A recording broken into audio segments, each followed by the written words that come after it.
semuanya, Assalamualaikum warahmatullahi wabarakatuh. Pada video kali ini kita akan membahas mata kuliah statistika dan ilmu peluang, di mana di sini yang kita bahas kali ini adalah peluang ya.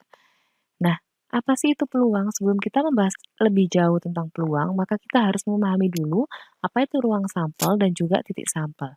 Nah, ruang sampel itu adalah himpunan dari semua hasil yang mungkin terjadi dalam suatu percobaan. Jadi ketika ada suatu percobaan, himpunan dari hasil percobaan tadi itu kita sebut sebagai ruang sampel. Namanya himpunan berarti lebih dari satu titik kan gitu ya. Nah, titik itu apa? Titik sampel itu apa? Jadi titik sampel itu adalah setiap anggota dalam ruang sampel, dalam himpunan ruang sampel tadi. Ya, misalkan himpunan dari semua hasil atau kita sebut sebagai ruang sampel itu adalah 1, 2, 3, 4 gitu ya. Nah, masing-masing titik, kita sebut titik itu yang mana? Berarti satu itu juga titik, kemudian 2 itu titik, kemudian 3 titik, dan 4 juga titik. Jadi, setiap anggota dalam himpunan ruang sampel itu kita sebut sebagai titik sampel. Selanjutnya, kejadian. Nah, kejadian ini adalah himpunan bagian dari ruang sampel. Ya, jadi kalau misalkan ruang sampel ini mungkin ketika pelemparan satu dadu, ya berarti di situ yang mungkin muncul adalah angka 1, 2, 3, 4, 5, 6. Maka itu kita sebut sebagai ruang sampel. Nah, selanjutnya ketika saya ambil yang genap saja, berarti yang genap adalah 2, 4, dan juga 6. Maka itu kita sebut sebagai kejadian. Kejadian apa? Kejadian munculnya angka genap. Nah, seperti itu. Jadi, kejadian itu adalah himpunan bagian dari ruang sampel, gitu ya. Nah, contohnya di sini misalkan ada ruang sampel S, di mana S di sini berupa himpunan T ya, di mana T adalah T lebih besar sama dengan 0 gitu ya. Sedangkan T itu merupakan umur atau tahun komponen elektronik tertentu. Maka kejadian A yaitu komponen tersebut rusak sebelum akhir tahun kelima dapat dinyatakan sebagai himpunan T di antara 0 sampai 5 kan gitu ya. Karena di sini sebelum tahun kelima berarti tahun kelimanya kan nggak masuk, maka di sini nggak pakai sama dengan. Nah, coba diperhatikan. Kalau misalkan T lebih besar sama dengan 0, maka dia angkanya adalah 0, 1, 2, 3, 4 sampai tak terhingga kan begitu.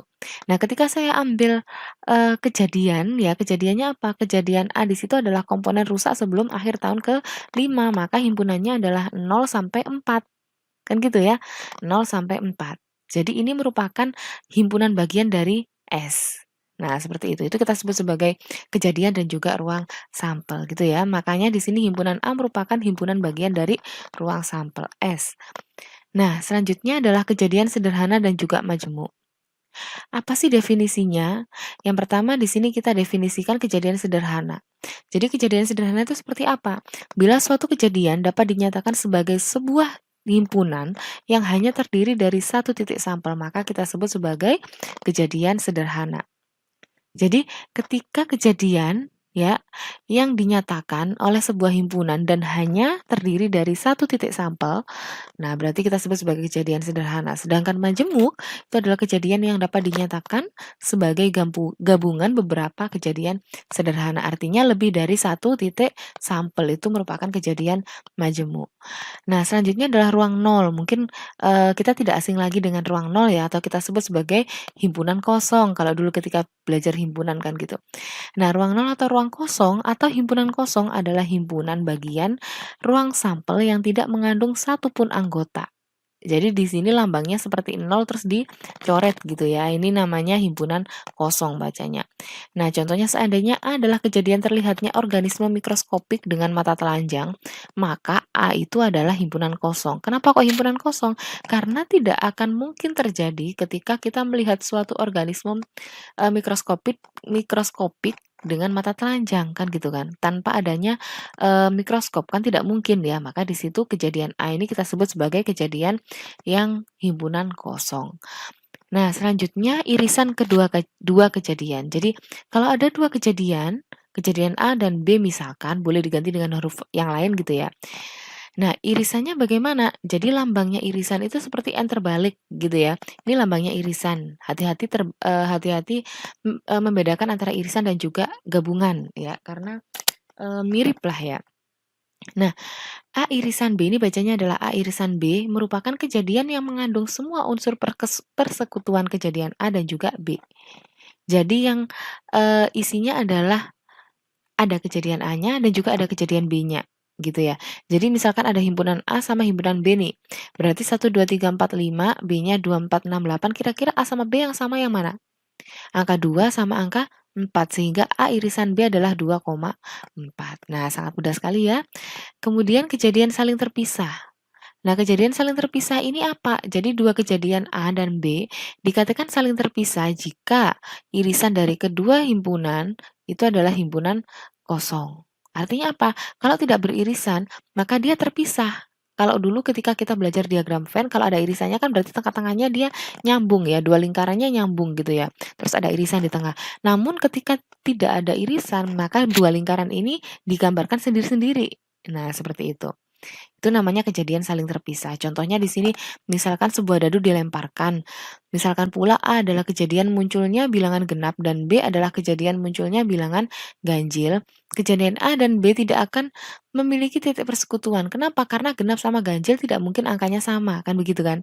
Nah, berarti artinya di sini kejadian A dan juga B itu saling terpisah.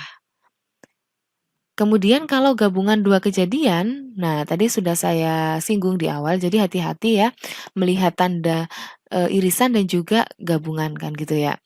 Nah, tadi kan irisan nih, irisan bentuknya seperti apa? Seperti N terbalik. Kalau gabungan itu seperti U terbalik ya.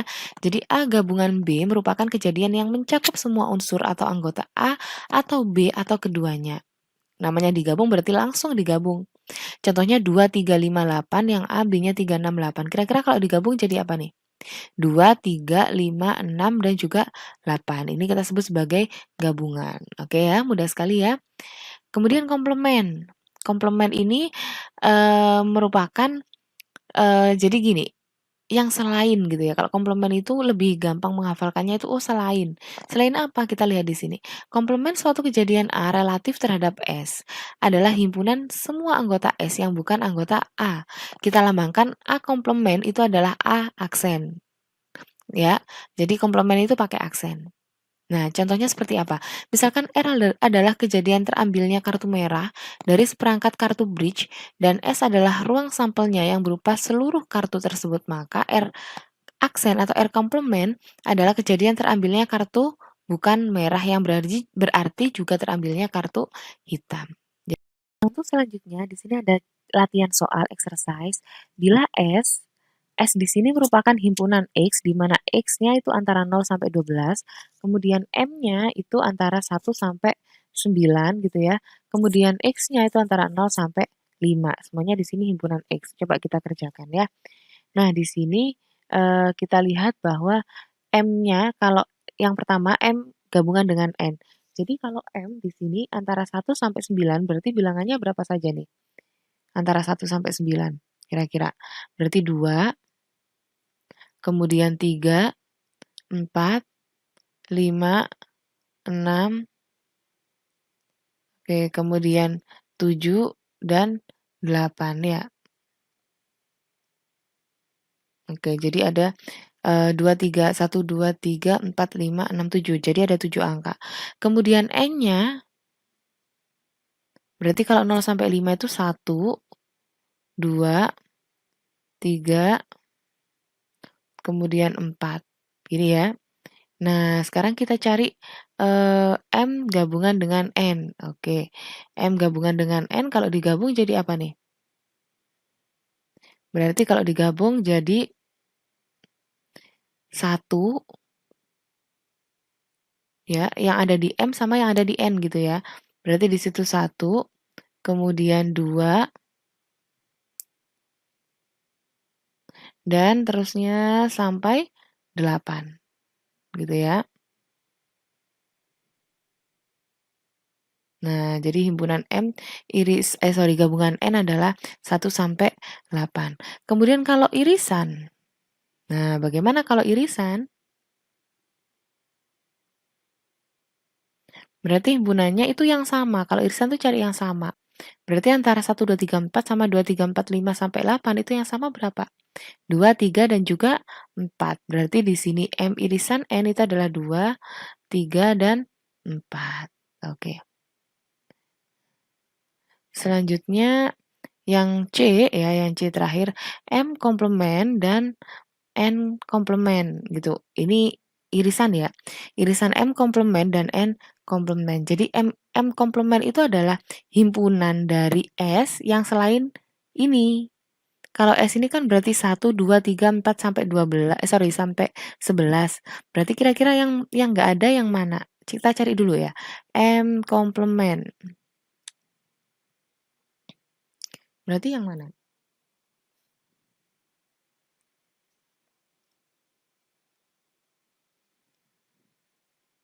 Oke, ini M komplement ya. M komplement berarti yang kalau misalkan M-nya itu adalah ini, M komplement itu adalah selain ini. Berarti berapa? 1, 2-nya masuk di sini berarti bukan ya. Kemudian 9. Oke, 9, 10, dan 11.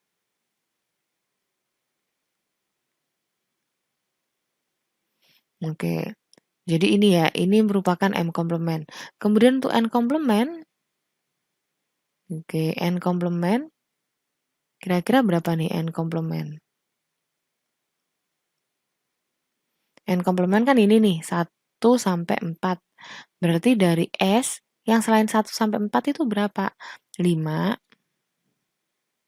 6, 7, dan seterusnya sampai 11 ya. Nah, sekarang kita lihat irisan antara M aksen atau M komplement dengan N komplement itu yang mana yang sama? Berarti dari 9, 10, dan 11. Pasti ini kan ada nih 9, 10, 11 ya kan? Berarti himpunan M komplement digabung dengan N komplement itu adalah 9, kemudian 10, dan terakhir 11. Ya, karena jadi kita cari yang sama antara M komplement dengan N komplement. Nah, seperti ini ya. Oke, ada pertanyaan? Gampang sekali ya. Jadi untuk M komplement, irisan N komplement itu adalah yang sama antara ini sama ini gitu ya. Berarti 10, 9, 10. Oh, sorry. Di sini ada yang irisan berarti 11 ya, bukan 13, maaf. Harusnya 1 ya, oke, sampai 11. Jadi 9, 10, dan 11, gitu ya. Oke, selanjutnya, next ya. Jadi selanjutnya di sini mencacah titik sampel. Jadi apa sih mencacah titik sampel itu? Namanya cacah berarti dia bilangan cacah. Mulai dari 0 sampai tak terhingga, tapi dia bilangan bulat, gitu ya. Nah, selanjutnya di situ kaidah penggandaan. Bila suatu operasi dapat dilakukan dalam N1 cara, dan bila untuk setiap cara tersebut operasi kedua dapat dilakukan dalam N2 cara, maka kedua operasi itu secara bersama-sama dapat dilakukan dalam N1 kali N2 cara. Jadi kalau kaidah penggandaan, itu ketika ada dua cara gitu ya. Nah, di mana cara pertama kita pakai N1, cara kedua N2. Maka kalau ditanyakan apa namanya?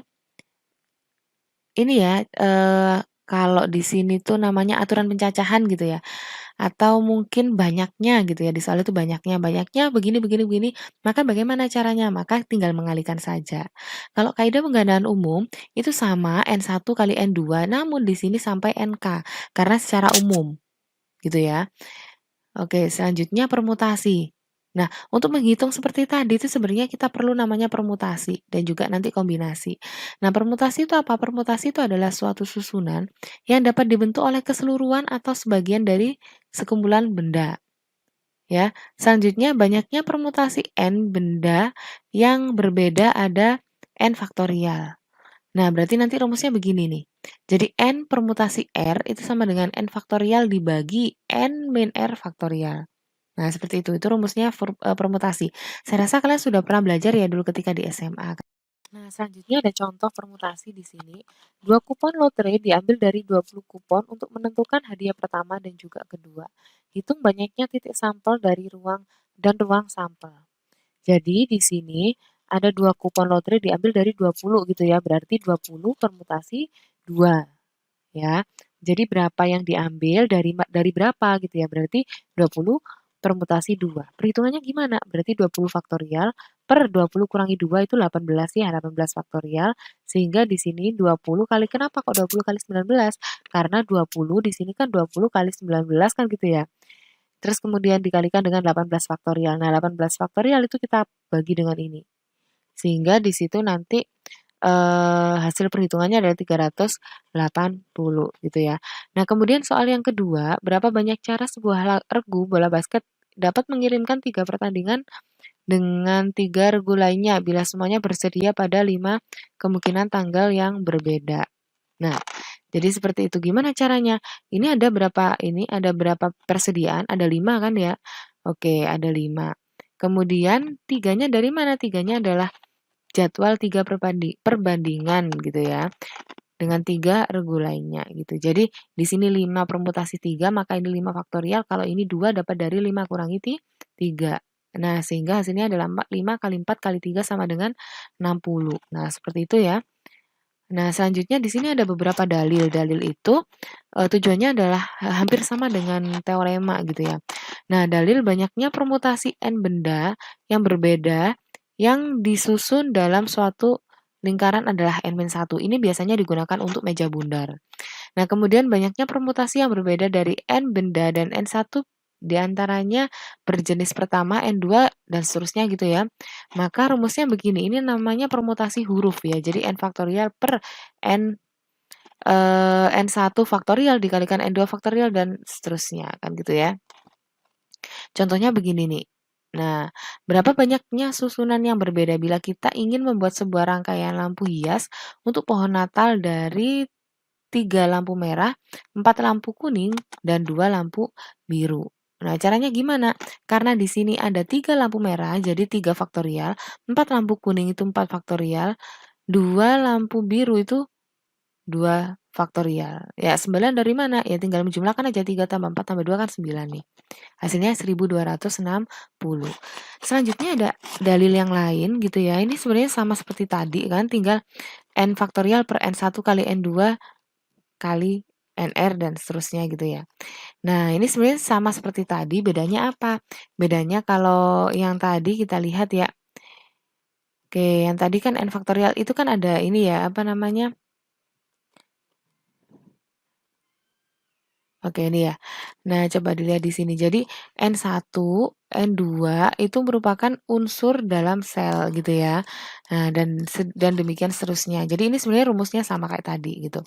Oke, contohnya di sini berapa banyak cara 7 orang dapat menginap dalam satu kamar triple dan 2 kamar double. Berarti di sini dari berapa nih? 7 ya. Berapa banyak cara 7 orang dapat menginap dalam satu kamar triple dan 2 kamar double. Oke, berarti di sini ada satu kamar triple dan 2 kamar double gitu ya. Berarti 2 faktorial sama 2 faktorial kan gitu ya. Kita tinggal bagi aja nih. Hasilnya adalah 210. Selanjutnya adalah kombinasi. Banyaknya kombinasi R benda dari n benda yang berbeda gitu. Adalah ini rumusnya, n faktorial per r faktorial kali n min r faktorial. Nah, ini contohnya nih. 4 orang, di sini ada 4 orang anggota Republik Indonesia dan 3 orang anggota Partai Republik ya. Dan 3 orang anggota Partai Demokrat gitu. Hitunglah banyaknya komisi yang terdiri atas 3 orang dengan 2 orang dari Partai Republik dan 1 orang dari Partai Demokrat. Oke, kita lihat di situ. Ya, di sini ada 4 nih, ya kan? Ada 4, kemudian diambil 3 orang gitu ya. Oke, dengan 2 orang dari Partai Republik dan 1 orang dari Partai Demokrat. Berarti nanti 4 faktorial. Oke, nggak ada di sini ya. 4 orang anggota berarti 4 faktorial per 3 faktorial gitu ya, karena 3 orang dari Partai Demokrat gitu ya. Berarti per 3 faktorial. Nah, hitunglah banyaknya komisi yang terdiri atas 3 orang dengan 2 orang dari Partai Republik dan 1 orang partai ini Demokrat. Oh, sorry, berarti di situ 4 faktorial per 1 faktorial dikalikan 2 faktorial. Nah, seperti itu. Kemudian peluang suatu kejadian. Jadi, peluang suatu kejadian itu merupakan jumlah peluang semua titik sampel dalam A, sehingga dilambangkan seperti ini, ya. Dilambangkan seperti ini gitu ya, di mana PA itu merupakan antara 0 PA itu adalah peluang dari kejadian A gitu ya. Antara 0 sampai 1 gitu ya. Nah, dan seterusnya.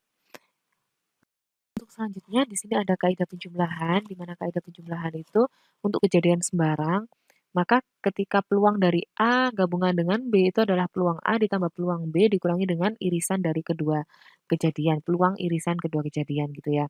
Contohnya begini nih, ada seorang mahasiswa lulus statistika 2/3, lulus matematika itu 4/9, peluangnya ya ini ya. Peluang sekurang-kurangnya lulus salah satu pelajaran adalah 4/5. Artinya 4/5 ini merupakan irisan kan gitu kan. Berapa peluang lulus kedua pelajaran tersebut?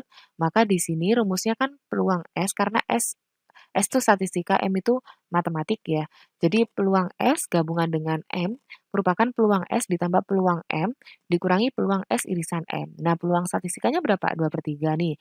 Kemudian matematikanya berapa? 4/9 ya. Kemudian irisannya 4/5 gitu kan. Nah, maka di situ kalau dihitung menjadi 14/45. Selanjutnya untuk yang kejadian terpisah itu tanpa dikurangi dengan irisan ya. Kalau kejadian sembarang itu dikurangi irisan, kalau kejadian terpisah tanpa dikurangi irisan. Kenapa? Karena kejadian terpisah itu tidak punya irisan gitu ya. Jadi peluang A gabungan B ketika kejadiannya terpisah maka jadi peluang A ditambah peluang B. Contohnya begini. Ada 2 buah dadu nih, A kejadian munculnya jumlah 7, kemudian B kejadian munculnya angka 11. Kan ini saling terpisah karena tidak ada hubungannya antara jumlah 7 dan angka 11 kan begitu. Kejadian A sama B, coba peluang A-nya adalah 1/6. Ya, 1/6 dari mana? Kalau munculnya jumlah 7 itu 1, 6 kan gitu ya. Kemudian 6, 1, kemudian berapa lagi? 2, 5, 5, 2, 3, 4, 4, 3. Berarti kan ada ini ya, apa namanya, eh dari 36 kan gitu ya, 6/36, maka jadi 1/6 kan gitu kan. Nah, selanjutnya untuk munculnya angka 11, nah jadi 1/8, peluang B-nya adalah 1/8 ya. Munculnya angka 11 gimana kalau munculnya angka 11? Berarti kan ada berapa tuh? Tinggal ngitung aja ya. Nah, seperti itu. 5, 6 sama 6, 5. Berarti ada 2 ya. 2 dari berapa? 36. Sehingga 2/36 adalah 1/18. Oke. Nah, kita tinggal jumlahkan saja. Jadi 1/6 tambah 1/18 adalah 2/9. Ini merupakan peluang gabungan ketika dua kejadiannya terpisah dari soal ini. Gitu ya. Oke. Selanjutnya untuk kaidah penjumlahan di sini ketika ada A, bila A dan A aksen adalah dua kejadian yang saling komplement satu sama lain, artinya ketika A itu himpunan A, kebalikannya adalah himpunan A komplement atau yang bukan gitu ya. Kalau A komplement kan yang bukan himpunan A gitu ya. Bukan kebalikan, sorry. Yang bukan himpunan A. Nah, sehingga ketika peluang A ditambah dengan peluang A komplement itu sama dengan 1, harus sama dengan 1 gitu ya. Contohnya begini, peluang tidak munculnya angka 3 pada pelemparan sebuah dadu. Berarti kalau tidak muncul angka 3 itu angkanya berapa saja? 1, 2, 4, 5, 6. Berarti ada 5 kan ya. 1, 2, 4, 5, 6. Ada 5 ya. Berarti 5 dari 6. Nah, seperti ini. Dari mana? 1 dikurangi 1/6. 1/6 adalah munculnya angka 3. Angka 3 kan hanya satu kali muncul kan dari 6 yang mungkin gitu ya. Dari 6 titik sampel atau 6 semestanya. Satu dadu kan ada 6 nih. Berarti 1/6. 1 kurangi 1/6 adalah 5/6 gitu ya. Kemudian peluang bersyarat. Nah, peluang bersyarat di sini ini mungkin agak asing gitu ya buat kalian ya karena lambangnya sedikit berbeda. Adalah peluang dengan suatu syarat kejadian lain. Jadi misalkan yang ditanya peluang munculnya angka genap dengan syarat mungkin ini apa namanya harus muncul apa dulu. Nah, begitu itu namanya syarat gitu ya. Contohnya begini, peluang terjadinya kejadian B bila diketahui suatu kejadian A yang telah terjadi. Kita lambangkan peluang B bersyarat A. Jadi ini bacanya bersyarat ya, peluang B bersyarat A. Didefinisikan bahwa peluang B bersyarat A itu merupakan peluang A irisan B per peluang A. Gitu ya, per peluang A. Jadi ketika syaratnya A, maka di sini harus peluang dari syaratnya. Gitu ya, untuk PA-nya harus lebih dari 0 pasti kan gitu. Oke, ini contohnya nih. Populasi sarjana berdasarkan jenis kelamin dan status pekerjaan. Jadi laki-laki yang bekerja 300, yang menganggur ya ini ya, menganggur 50 dan seterusnya gitu. Oke, coba kita lihat kejadiannya di situ. Kejadiannya adalah terpilihnya laki-laki yang telah bekerja gitu. Jadi kejadian yang disoal itu peluang terpilihnya laki-laki yang telah bekerja. Coba kita cek laki-laki yang telah bekerja berapa? 300. Nah, sehingga ini 300. Ya, bersyarat apa? Bersyarat B gitu ya. 500 dari mana? Jadi 300 tambah 200 kan laki-laki sama perempuan nih, berarti 500. Nah, sehingga 300 per 500 adalah 3/5. Nah, seperti itu ya. Selanjutnya di sini peluang bersyarat untuk kejadian bebas itu saling tidak ada hubungannya antara satu dengan yang lain gitu. Jadi peluang B bersyarat A itu sama dengan peluang B. Peluang A bersyarat B itu merupakan sama dengan peluang A gitu ya. Contohnya begini. Ada kejadian A-nya itu adalah kartu pertama ACE ya. Kemudian AS lah ya ini kartu AS gitu ya. Kemudian B merupakan kartu kedua skop. Nah, ini diambil kartu berturut-turut dengan pengembalian dikembalikan lagi gitu ya. Ketika kartu pertama kemudian dikembalikan, ruang contohnya untuk pengambilan pertama dan kedua tetap sama karena dikembalikan tadi. Misalkan gini ya, misalkan saya punya satu wadah kelereng isinya 5. Nah, dari 5 ini saya hitung peluangnya dengan syarat apa? Dengan syarat mungkin di sini apa gitu ya, contohnya yang lain gitu. Nah, atau gini, di sini kan dengan pengembalian nih, ya kan? Jadi ketika saya ngambil dari 5 kelereng saya ambil 1, kemudian saya kembalikan lagi, terus diambil lagi, berarti di situ apa yang tetap di situ? Nah, apa yang tetap di situ? Ininya ya, kartunya ya, jadi kartunya kembali lagi gitu. Misalkan kartunya ada 5, berarti ketika saya ambil terus saya kembalikan lagi, pengambilan kedua tetap 5 kan gitu. Nah, seperti itu. Di sini kartu A-nya AS ya. Kemudian kartu kedua skop.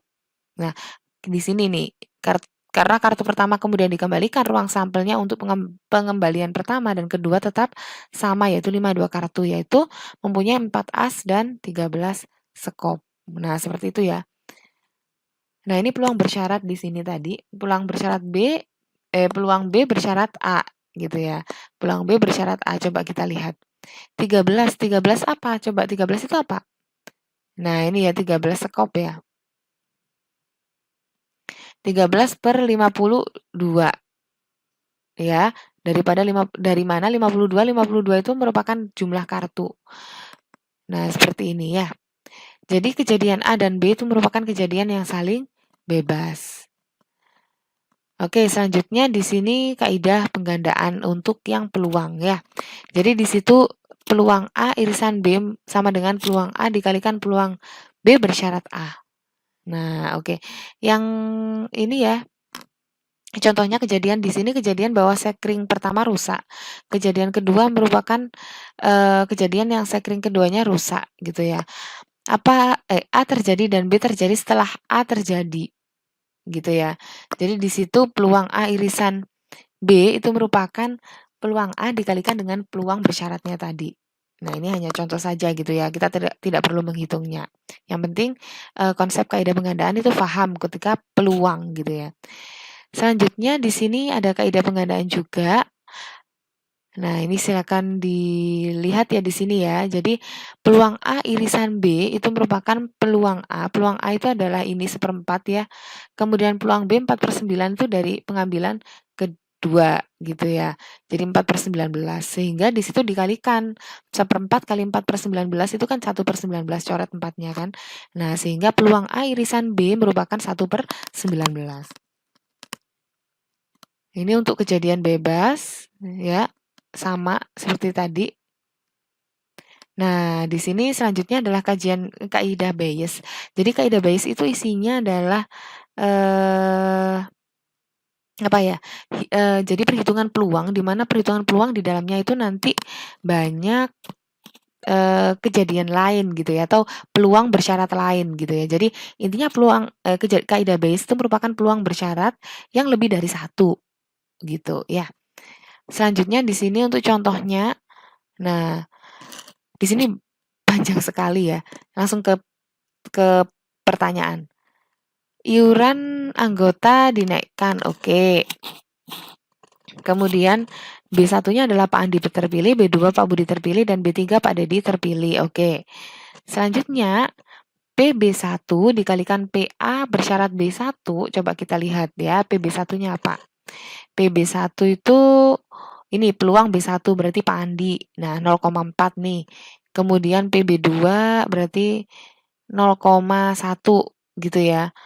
Oke, kemudian ya ini kita lihat ini, Pak Budi terpilih, berarti kan Pak Budi terpilih berapa? 0,1 kan ya. Kemudian B3 Pak Dedi terpilih, berarti 0,5. Nah, yang pertama tadi, PB1 dikalikan dengan PA bersyarat B1. PB1 kan 0,4 nih, ya kan? Nah, ini kan 0,4, kemudian peluang A bersyarat B1. Oke, peluang A bersyarat B1. Nah, di sini peluang A bersyarat B1, kita lihat, seandainya Pak Andi terpilih kenaikan iuran anggota 0,5, ya. Nah, ini syaratnya nih. Ini untuk yang Pak Andi, ini untuk Pak Budi, ini untuk Pak Dedi gitu ya. Coba kalian lihat di sini gitu ya. Selanjutnya ketika sudah ketemu begini, maka peluang B1 bersyarat A itu adalah 0,20 per 0,20 plus, nah begini ya. Jadi 0,463. Oke. Nah, seperti itu ya. Ini contohnya tadi, mungkin kalian bisa dicoba-coba dulu 6 permutasi 5, masukkan ke rumus yang tadi. Kemudian ini yang saya kasih clue mungkin ya, yang warna merah ini menggunakan kombinasi gitu ya. Silakan dicoba dulu gitu ya untuk yang soalnya. Saya yakin kalian pasti bisa. Nah, oke. Mungkin itu saja dari saya untuk pertemuan peluang kali ini. Kurang lebihnya mohon maaf. Silakan jika ada pertanyaan, kalian bisa mengajukan pertanyaan di kolom komentar atau bisa via WhatsApp grup gitu ya. Oke, sekian hari ini saya akhiri. Wassalamualaikum warahmatullahi wabarakatuh.